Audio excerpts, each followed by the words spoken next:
Carly and Kevin Benegoni. We'd also like to thank and introduce Kevin's parents, Dan and Mary Benegoni. Thank you.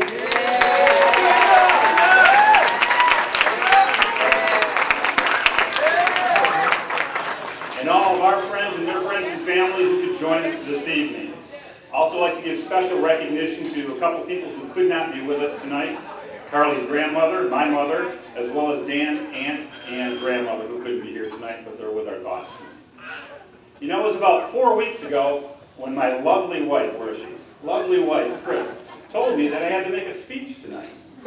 Now, I've been coming to an awful lot of weddings here, and I've never seen the father of the bride give a speech.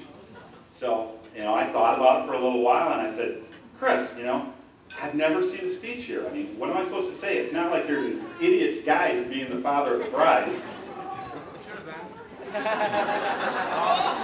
then handed me this, which, if you can't see it, is the idiot's guide to being the father of the bride. You can read that later. So then, you know, not knowing anything about it and being a little bit busy at work lately with my new boss, Mr. Obama, that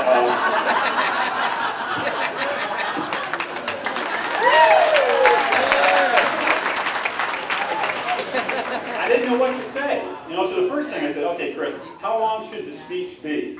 And she said, the speech should be no longer than the time it took to conceive Carly. Thank you, good night.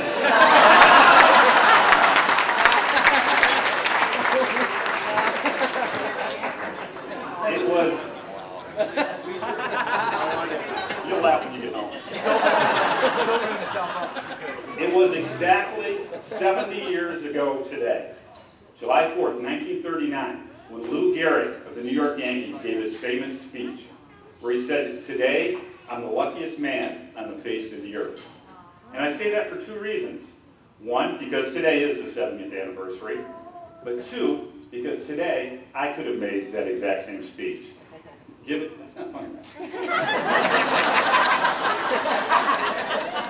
You ruined the whole flow, man. I get it. Given all of my health issues and surgeries over the past year, being able to walk down the aisle with my dad, who himself was in the hospital all week, to accompany absolutely stunning bride.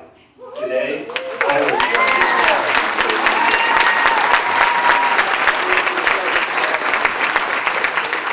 Now, at this point, I'm probably supposed to say what a great kid Carly turned out to be. And maybe tell a couple jokes about her, some of her youthful indiscretions. But I can't, because in my mind, she'd been absolutely a perfect daughter. Carly, you spelled perfect wrong here. You know, as I was trying to think of things to say, I thought, you know, probably the best thing to do is look through some photograph albums, some pictures, try to relive some memories. So as I was going through the pictures, there was one that stood out in my mind. Let me try to describe it to you. There's a picture of my Carly lying on a rug, drooled or dribbled on the side of her mouth. She's pointing up to the camera, trying to stand on her wobbly legs. Man, we sure did have fun on your 21st birthday.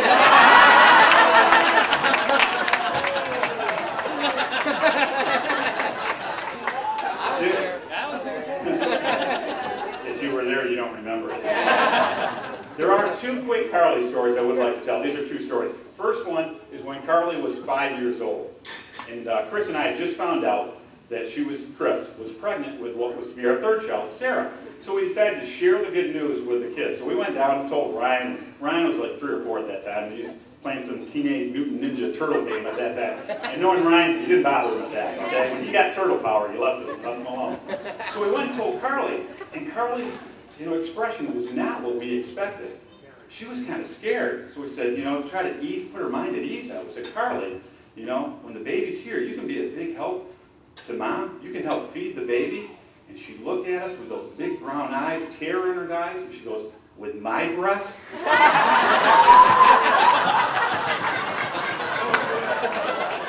True story. True story. And the second one, you know, all parents are proud of their children, whether it be for academic achievements or athletic achievements, or just for turning out to be a great kid. But we're all proud of our kids. I tell you, the proudest moment I had with Carly was probably about 3 years ago. I was having a staff meeting. There's like 20, 25 people sitting around the table. And one of the ladies at the table said that her son had just gotten into Baylor Medical School. I'm like, wow, that's great. You know, you should be really proud of him. Then another person said that their daughter was just voted homecoming queen. I said, wow, that's fabulous in Texas. You know, when you got a bazillion kids in your high school graduating class, that's pretty good. So they all looked at me, and I sat up in the chair and puffed my chest out and said, my daughter is a Hooters girl.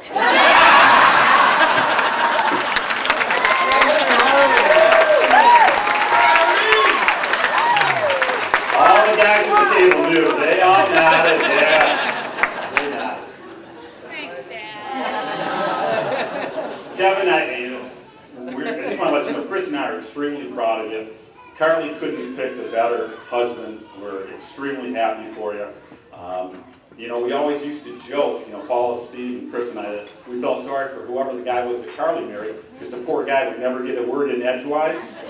She's met her match. Kevin, I just have some final words of advice for you, okay? The first one, Carly will always have the last word in any argument, okay? Anything you say after that necessitates the start of a second argument, okay? The second point, after that argument, do not buy her flowers, okay? 2 reasons why. 1, it proves you're wrong. And second, it ruins it for Dan and I, okay? We don't want to be getting those calls. Oh, Kevin bought you a dozen roses. No, doesn't work. And the third one is the magic 2 words of any man. All married men know these magic 2, no, it's not those 2 words. Every married man knows those 2 words. We heard it. Yes, dear. That's all you have to know.